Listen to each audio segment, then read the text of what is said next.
8% de los norteamericanos sufren de tiempo en tiempo del síndrome del estrés crónico.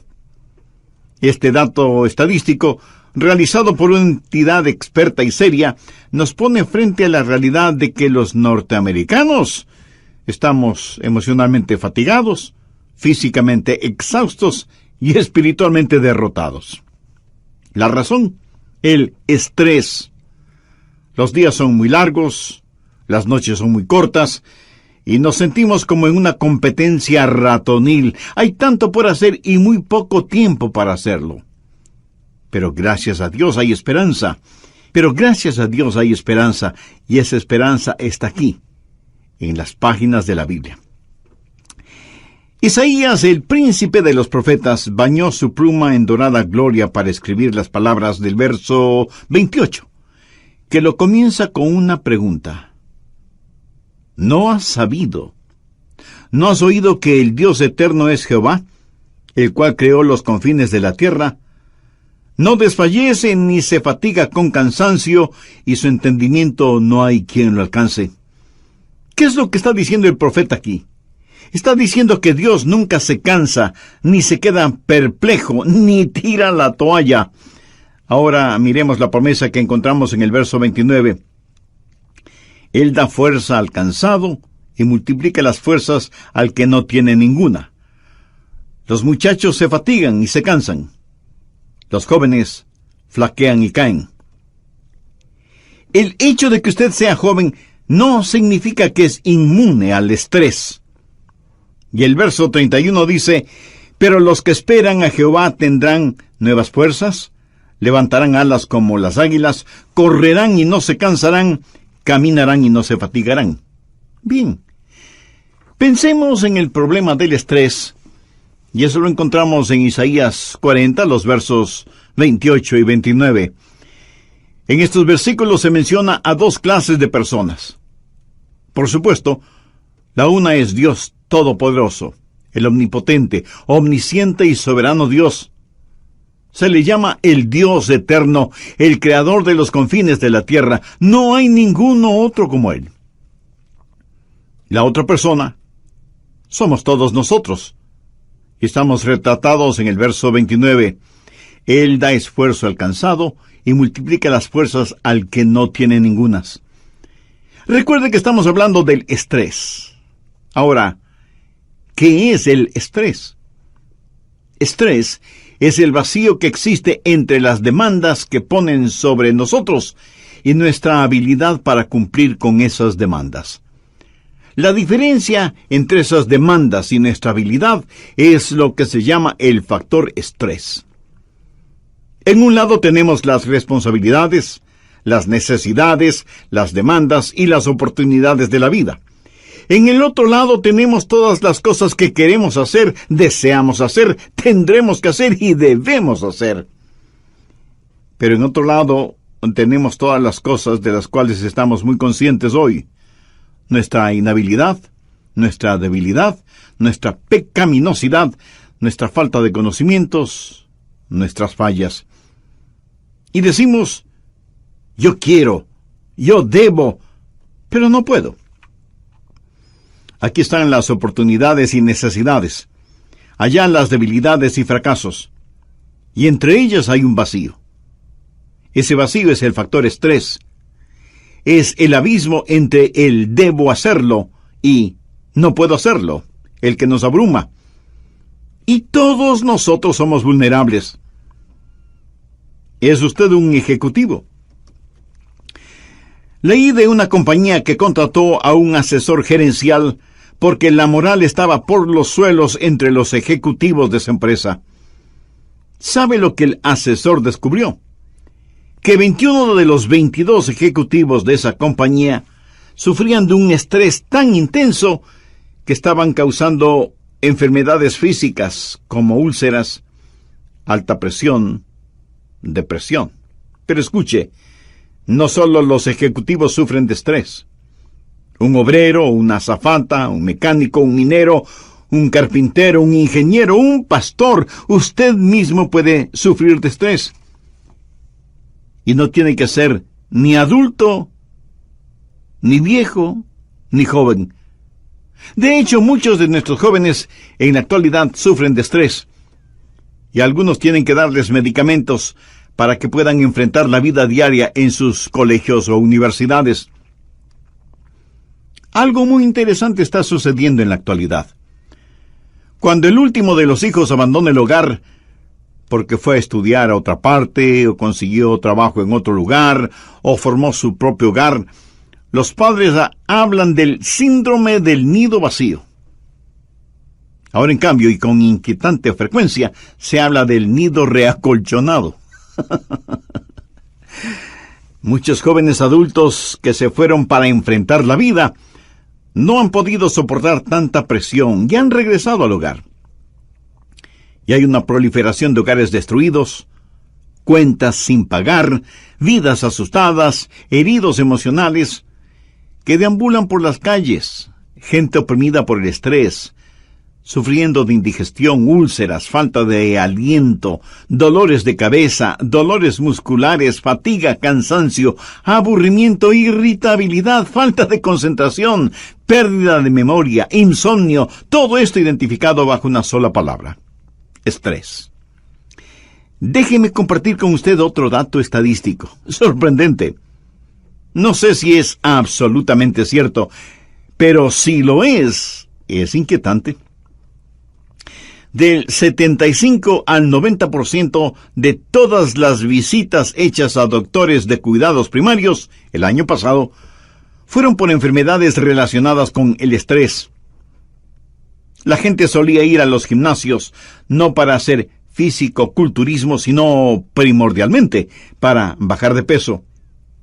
Ahora, los que administran estos negocios dicen que sus clientes van para ver si por medio del ejercicio pueden eliminar el estrés. El estrés es la razón por la que mucha gente se involucra en el yoga, escucha música de la nueva era y en toda clase de cosas negativas.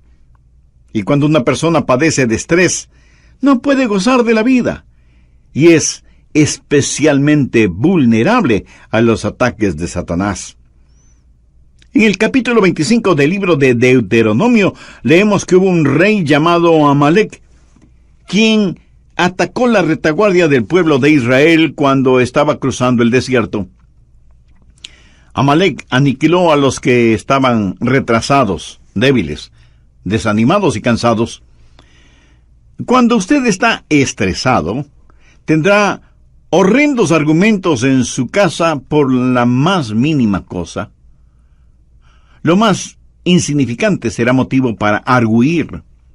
Las irritaciones se irán acumulando cuando está bajo estrés. Y eso, amiga, amigo, no es ficción, es la realidad.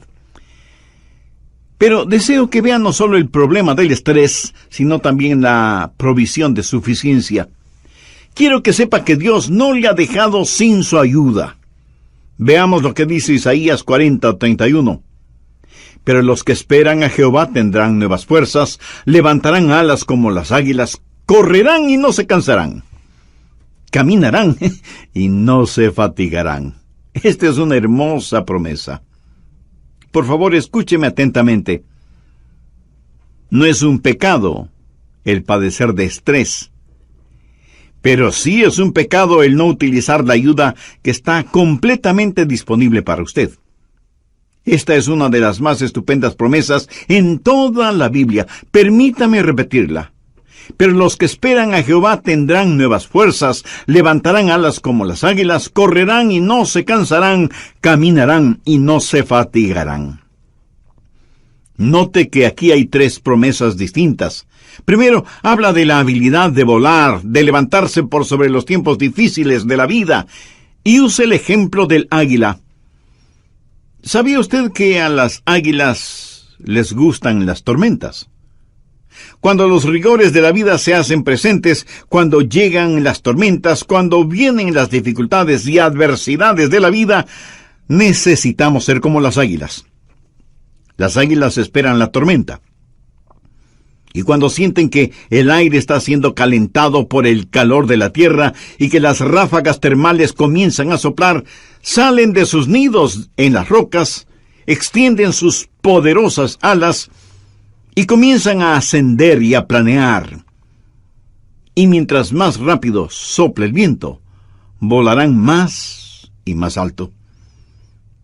Todos nosotros tenemos tormentas, enfrentamos adversidades y necesitamos aprender lo que las águilas nos enseñan. Las águilas han aprendido que aquello que causa que otras aves no puedan volar, de alguna manera es provechoso para ellas. Porque cuando esas ráfagas termales llegan, en primer lugar pueden volar más alto. No podrían volar tan alto si no hubiera tormentas. En segundo lugar, pueden ver mucho más lejos. Y en tercer lugar, pueden volar más velozmente. En algún lugar leí que las águilas pueden volar normalmente a 75 kilómetros por hora, pero en una ráfaga de la tormenta pueden alcanzar hasta 150 kilómetros por hora, y tienen una vista increíble. Pueden mirar directamente al sol gracias a una especie de lentes protectores que tiene sobre sus ojos. Un águila puede estar en su nido y ve a lo lejos la formación de nubes de tormenta, o las ráfagas termales que se levantan del suelo. Y cuando llega el momento, con serena elegancia se eleva con el viento a más de 100 kilómetros por hora, y mirando nítidamente todo lo que le rodea, está verdaderamente disfrutando de la vida.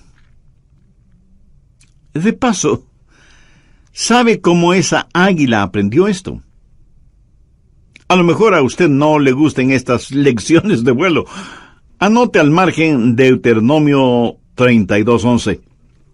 Es una maravillosa lección. Dice: como el águila que excita su nidada, revolotea sobre sus pollos, extiende sus alas, los toma, los lleva sobre sus plumas. ¿Qué significa esto? Un águila construye su nido. Y yo he visto nidos de águilas. Son enormes. Y los construyen muy fuertes, con ramas y todo lo que puedan encontrar. Pero luego usan sus propias plumas para que el piso sea suave y acolchonado para sus polluelos. Y vuelan por todo lado buscando gusanos, culebras, ratones y hasta pescados para alimentar a sus aguiluchos. Pero un día la mamá águila decide que es tiempo de que sus hijos aprendan a volar. Así que, en el nido, comienza a revolotear sobre sus pollos, tal y como lo dice en Deuteronomio, creando incomodidad para los pequeños. Un pastor alguna vez dijo: Señor, estoy construyendo mi nido. Por favor, pon una espina en él. Esa águila continúa batiendo sus alas más y más fuerte, forzando a los pollitos a ir hasta el borde del nido. Y desde ahí, ellos miran hacia abajo, donde no hay nada más que duras y filosas rocas. Y me imagino que uno de ellos dirá, si es que las águilas hablan: mamá, ¿estás segura de lo que estás haciendo? Ella finalmente le da un suave empujón, y ese aguilucho comienza a caer al vacío, gritando desesperadamente: ¡nunca ha volado antes! Mamá águila se lanza en picada, y a pocos metros de que su hijo se estrelle en las rocas, ella extiende sus alas y recibe a su pequeño, que se aferra a sus plumas. Ella retorna al nido y repite el mismo procedimiento una y otra vez, hasta que un día el polluelo, por instinto, extiende sus alas y hay una ráfaga de aire, y él empieza a mover sus alitas, primero lentamente, y descubre que puede volar. Muchos de nosotros a veces pensamos que Dios es cruel, cuando en verdad Él es bondadoso. Escuché una historia realmente admirable. Jennifer Johnson, una noche, regresaba a su casa, manejando. Había neblina y llovía, y ya estaba oscureciendo. Estaba en un sector de la ciudad por la cual no le gustaba pasar. De pronto su carro se detiene y se da cuenta que es por falta de gasolina. Se disgusta con ella misma porque se había olvidado de poner gasolina en su carro. Miró alrededor de ella y lo único que vio fueron bodegas y cercas metálicas. Y pensó, oh no, ya está oscuro. ¿Habrá algún restaurante o farmacia por aquí cerca? No había nada. De hecho, casi no había luces en la calle, y se consoló pensando, bueno, en algún momento asomará un carro de la policía. Y comenzó a orar para que Dios le ayudara. De pronto sus temores tomaron forma. Vio venir por la mitad de la calle a un hombre corpulento, dirigiéndose hacia ella. Y ella dijo, oh, querido Dios, cuídame, protégeme. Y se deslizó hacia abajo en su asiento con la esperanza de que el hombre no la viera. Pero él vino directamente al carro, miró y comenzó a golpear suavemente la ventana, haciéndole señas para que bajara el vidrio. Ella le gritó, ¡aléjese de mí, aléjese de mí! Parecía que él estaba diciendo algo, pero no podía escucharle, porque estaba gritando desesperadamente. Y entonces se le ocurrió hacer sonar el pito o la bocina de su carro. Y ahí estuvo pitando y gritando por un largo rato. Después de algunos minutos, el hombre dio media vuelta y se fue. Y ella suspiró diciendo, gracias, Señor. Pero momentos más tarde, vio venir nuevamente al hombre, pero esta vez traía una barra de hierro en sus manos. Se acercó al carro y dijo algo. Ella gritó y volvió a hacer sonar el pito. Él rompió la ventana con la barra de hierro, metió su mano y quitó el seguro de la puerta. Ella se deslizó hacia el otro lado del asiento, pero él estiró su brazo, la agarró y empezó a sacarla del carro. Ella le dio una patada en la cara y él comenzó a sangrar por la nariz, pero la sacó del carro. La alejó unos cuantos metros de ahí y la soltó. Ella se quedó sorprendida, no sabiendo qué hacer, pero lista para pelear. De pronto escuchó un ruido y vio una luz. El piso en donde ella estaba comenzó a temblar, y vio que un tren venía a toda velocidad hacia su carro, destrozándolo por completo. El hombre del cual ella tuvo tanto temor fue el que le salvó la vida. Su carro se había quedado sin gasolina justo en medio de las rieles del tren. Muchas veces vemos las cosas y pensamos que son las peores cosas que nos han pasado. Espero que usted nunca tenga que pasar por una experiencia como la de Jennifer Johnson. Pero a veces usted no puede decir lo que está pasando solo por las apariencias exteriores. Así, las tormentas de la vida que le llegan pudieran ser cosas que Dios trae a su vida para librarle de algo y para ayudarle para que usted vuele como las águilas. Creamos, aún sin darnos cuenta, otros problemas que acentúa el estrés. Ni siquiera pensamos en Dios. Y nos decimos que la solución debe estar en algún medicamento o que será bueno buscar la ayuda de algún psicólogo o psiquiatra. Amiga, amigo, ¿qué hace usted cuando padece de estrés? ¿Es Dios su primera opción? ¿O es la última? ¿Ha aprendido usted a esperar en Dios? Cuando esperamos en Jehová seremos capaces de volar, a pesar de los rigores de la vida. Pero no solo seremos capaces de volar, sino que seremos capaces de correr sin cansarnos. En el capítulo 8 del libro de los Hechos, leemos la historia de Felipe y el etíope eunuco. Este eunuco necesitaba del Señor. Dios le ordenó a Felipe que se acercara al carro de este funcionario de la reina de Candace. Y me imagino que Felipe algo habrá tenido que correr para alcanzar y subirse al carro. Dios le dio a Felipe una oportunidad sobre ruedas. Hay los rigores de la vida y hay la vertiginosidad de la vida. Y necesitamos ser como atletas en competencia para hacer lo que tenemos que hacer. Alguien dijo, en alguna parte de África hay una gacela que al levantarse por la mañana se dice, si no puedo correr más rápido que león, terminaré en su estómago. Y en ese mismo lugar del África hay un león que piensa, Si no puedo correr más rápido que la gacela más lenta, me moriré de hambre. Así que tanto la gacela como el león se despiertan corriendo. Creo que a veces nos sentimos de la misma manera. Nos despertamos corriendo porque Satanás, el león rugiente, acecha en nuestro sendero. ¿De dónde vamos a obtener la fortaleza para volar como águilas? ¿De dónde obtendremos fuerza para correr frente a los rigores de la vida? Bien, veamos nuevamente lo que nos dice el profeta Isaías. Pero los que esperan a Jehová tendrán nuevas fuerzas, levantarán alas como las águilas, correrán y no se cansarán, caminarán y no se fatigarán. Dios le dará la fortaleza para caminar en los tiempos rutinarios de la vida. Hay los rigores de la vida y la vertiginosidad de la vida, pero ¿saben dónde la mayoría de nosotros tenemos problemas? En las cosas rutinarias. Quiero decir, cuando llegan las tormentas, las enfrentamos. Cuando llegan las oportunidades, a veces estamos preparados para aprovecharlas, pero son las cosas rutinarias en las que fracasamos.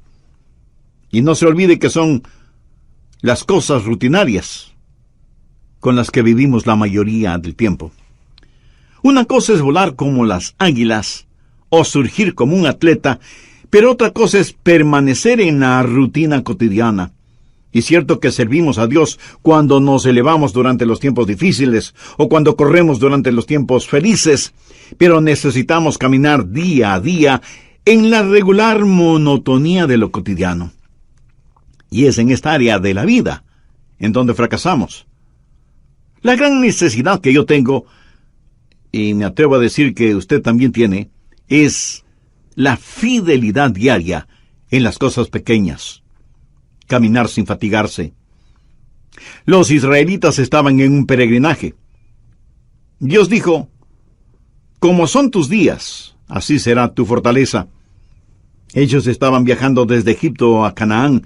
No había trenes, ni buses, ni aviones, ni automóviles, ni cosas por el estilo. Pero tenían camellos y burros, aunque no demasiados. ¿Cómo viajaron los israelitas desde Egipto a Canaán? Caminando. A pie. Un paso a la vez. Había ríos, valles, montañas, dificultades geográficas, animales salvajes, toda clase de peligros, pero ellos tuvieron que caminar durante el día y muchas veces durante la noche. Caminar y caminar. La epístola a los Efesios habla de los lugares celestiales, pero por lo menos 7 veces menciona que la vida cristiana es un caminar diario. ¿Sabe usted lo que es la victoria? Algunos me dirán: pastor, para usted victoria es cuando predica y la gente se salva. Otro dirá: victoria es cuando tenemos una gran campaña para alcanzar alguna meta. Siento desilusionarles, eso no es victoria. Permítame decirle lo que personalmente considero que es victoria. Es el desayunar juntos como familia.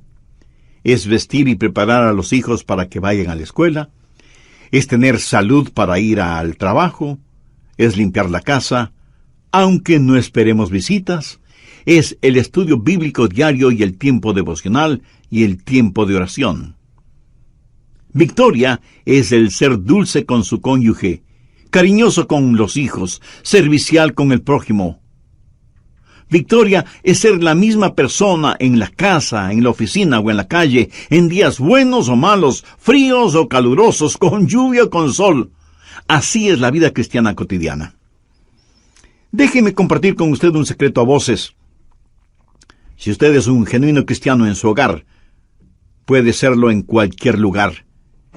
Pero si usted no es un genuino cristiano en su hogar, usted fracasará en cualquier otro lugar como cristiano. Y no faltará quien pregunte: entonces, ¿qué hace Dios por nosotros? Bueno, en tiempos de adversidad nos ayuda a levantarnos como águilas. En tiempos de oportunidad nos ayuda a correr como atletas. Pero en tiempos de necesidad tenemos que ir día a día. Gracias a Dios por los rigores de la vida y gracias a Dios por la vertiginosidad de la vida. Pero amigo, no se olvide de la rutina de la vida.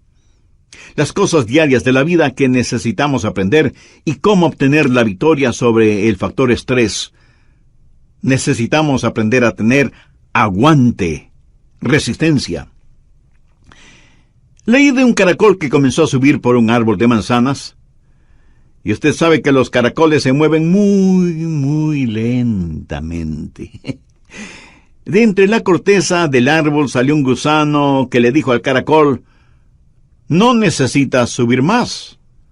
Aún no hay manzanas». Y el caracol le respondió: «Para cuando llegue allá arriba, seguro que las habrá». Mi amigo, nadie puede dar más que un paso a la vez, día a día. Manténgase caminando. Bien, he hablado acerca del problema y de la provisión. Permítame ahora enfocar el asunto de la promesa, porque entenderla es elemental en este asunto, ya que habrá alguno que me diga: «Bueno, pastor, eso no me dará ningún resultado». Amigo, espere un instante antes de decir eso. ¿Cuál es la promesa? Isaías 40:31. «Pero los que esperan a Jehová tendrán nuevas fuerzas». Esta promesa tiene una provisión. Usted debe esperar a Jehová para que su fuerza se renueve. La palabra renovar en hebreo es la palabra chalaf. Y literalmente significa cambiar o intercambiar. La vida cristiana no es solo una vida cambiada, es también una vida intercambiada. Quiero decir que le entregamos a Él nuestra debilidad y Él nos da su fortaleza. Esa es la razón por la que en Efesios 6:10 leemos: «Por lo demás, hermanos míos, fortaleceos en el Señor y en el poder de su fuerza». Y el apóstol Pablo en Gálatas 2:20 dice: «Con Cristo estoy juntamente crucificado, y ya no vivo yo, mas vive Cristo en mí». ¿Lo ve? Es una vida intercambiada. Ahora, ¿cómo sucede esto? Bueno, la palabra de Dios lo explica claramente. Para que este intercambio suceda, tenemos que esperar a Dios. En épocas pasadas, cuando un joven estaba enamorado y quería que determinada jovencita fuera su novia, ¿sabe lo que hacía? Tenía que esperar. Pero esto no quería decir que él no hiciera absolutamente nada. Por el contrario, él estaba haciendo todo lo humanamente posible por lograr que esa muchacha aceptara ser su novia. En la actualidad las cosas son muy diferentes. Pero usted sabe eso, ¿verdad? Cuando esperamos en el Señor, eso no significa inactividad. Esperar en el Señor significa por lo menos 4 cosas. Esto es la clave para entenderlo. Tenemos el problema del estrés. Tenemos la provisión de suficiencia. Pero hay la promesa de fortaleza. ¿Dónde conseguimos esa fortaleza? ¿Cómo podemos volar como águilas? ¿Cómo podemos correr como atletas? ¿Cómo podemos vivir día a día una vida genuinamente cristiana? Esperando en el Señor. Y como eso es absolutamente cierto, lo que usted necesita entender es lo que significa esperar. Esa es la clave. Si usted no lo entiende, el resto no tiene ninguna importancia. Esperar en el Señor significa primero que usted tiene un deseo por Él. Usted anhela tenerlo. Veamos lo que dice el Salmo 62:1. «En Dios solamente está callada mi alma. De Él viene mi salvación». El rey David escribió esto en un tiempo de estrés y de angustia, y él sabía que solo Dios podía satisfacer sus más profundas necesidades. ¿Siente usted de la misma manera? Quiero decir, ¿está usted esperando por Dios? Está diciendo: «Dios, anhelo fervientemente tenerte». Ahora, si usted busca alivio sin anhelar a Dios, está en un callejón sin salida. Segundo, no solo significa que usted anhela tenerlo, sino también que desea escucharle. Busque Proverbios 8:34. «Bienaventurado el hombre que me escucha, velando a mis puertas cada día, aguardando a los postes de mis puertas». ¿Qué significa ese versículo? Aquí está una persona que le dice a Dios: «Dios, espero que vengas a esta puerta pronto, porque quiero escuchar las instrucciones que tienes para mí». Estoy esperando aquí, Señor, para que me hables. ¿Sabe de lo que este proverbio está hablando? Habla de un tiempo de quietud, de su tiempo a solas con Dios, de estar, por así decirlo, diariamente a sus puertas. Bienaventurado el hombre que me escucha velando a mis puertas cada día, aguardando a los postes de mis puertas. ¿Hace usted eso? Si no lo hace, no me diga que esto no le da resultado. Usted tiene que saber esperar en el Señor. Eso significa anhelar tenerlo. Eso quiere decir estar deseoso de escuchar su voz para obedecerla. ¿Ha conseguido Dios su atención? Leí una historia muy interesante relacionada con el tiempo de la Gran Depresión. De paso, le diré que yo nací en medio de la Gran Depresión, cuando era muy difícil el conseguir trabajo, cualquier clase de trabajo. Un hombre que era telegrafista vio el anuncio del trabajo que él sabía hacerlo. Muy emocionado se fue para solicitar ese trabajo. Cuando llegó al lugar, la sala de espera estaba completamente llena de personas que deseaban ser entrevistadas para ese trabajo. Él pensó que no tendría ninguna oportunidad porque muchos habían llegado antes que él, pero de todas maneras se sentó a esperar. Después de un rato, él escuchó atención a esos insistentes golpecitos. Después de un minuto se levantó y entró en la oficina de donde provenían los golpes. Dijo algunas palabras y cuando salió tenía una gran sonrisa en su rostro y dijo: «Conseguí el trabajo». Los demás quedaron asombrados. «¿Cómo que conseguiste el trabajo? Nosotros estuvimos antes que tú». Y él les dijo: «Oh, yo estuve escuchando unos golpecitos en esa puerta. Eran letras en código Morse que decían: si usted puede entender estos golpecitos, el trabajo es suyo. Entre de inmediato en esta oficina». Excelente. En medio de la bulla de las voces de los demás, él estuvo escuchando, estuvo en sintonía con lo insólito, lo inesperado. Así hay personas. Les das, recogen. Abres tu mano, se sacian de bien. ¿Cree que Dios cuidará de usted? ¿Tiene su mirada puesta en Él? Las aves y los animales de la selva dependen de Dios, y Él hace la provisión para sus necesidades a su debido tiempo. Eso es lo que significa esperar en Dios. ¿Cree usted realmente que Dios tiene una solución para sus necesidades? Yo sé que esa es una pregunta retórica, pero la hice por énfasis, para que usted analice si usted depende de Dios, o está dependiendo de otras personas o de otras cosas. En cuarto lugar, esperar en el Señor significa vivir para Él. Busque por favor Proverbios 27:18. Quien cuida la higuera comerá su fruto, y el que mira por los intereses de su Señor tendrá honra. Cuando usted está en un restaurante, ¿qué es lo que espera del camarero o de la camarera? Pues que le sirvan. Ellos están ahí para servir a los clientes y servirles bien. Cuando usted espera en el Señor, usted está ahí para servir al Señor. Usted será su camarero o camarera, y como tal, desea servirle bien. Quien cuida la higuera comerá su fruto, y el que mira por los intereses de su Señor tendrá honra. ¿Quiere que Dios le dé fuerzas para poder volar como las águilas? ¿Desea que Dios cambie la debilidad suya por fortaleza de Él?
para que pueda correr como un atleta.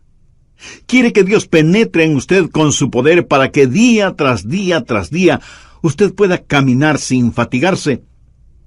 Ahora permítame hacer una pregunta muy importante. ¿Por qué Dios debería darle más fortaleza si lo que usted va a hacer es servir al diablo? El esperar en el Señor significa anhelarle a Él, escucharle a Él, mirarle a Él y vivir para Él. Basado en la palabra de Dios, le puedo asegurar que si usted espera en Dios, Él renovará sus fuerzas. Y ese vacío que usted siente ahí, o sea, todas las cosas que debe hacer, y todas sus debilidades, frustraciones e inhabilidades, por acá, ese vacío será removido cuando Dios su nada con su todo, y le inyecte la fuerza para que aprenda a esperar en Él. Y por favor, no diga que eso no da resultado si es que no lo ha tratado todavía. No diga que esto no sirve, porque si lo dice, sabe lo que está haciendo. Está diciendo que Dios es mentiroso, porque es Dios mismo quien dice, cuando esperamos en Él nuestras fuerzas serán renovadas. ¿Sabe por qué he compartido este mensaje con usted? Porque lo necesito yo mismo. Y cada vez que apunto con un dedo hacia usted, tengo 3 dedos de mi propia mano que están apuntándome a mí. Y le puedo asegurar que yo voy a escuchar este mensaje varias veces, porque lo necesito. Todos lo necesitamos. Y todo comienza al confiar en Jesús como su Salvador y Señor, en forma personal.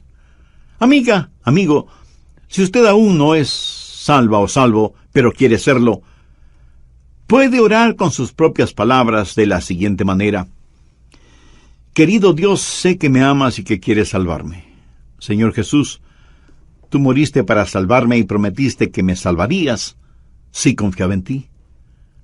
Pues confío en ti, plenamente, desde este mismo momento. Gracias, Jesús.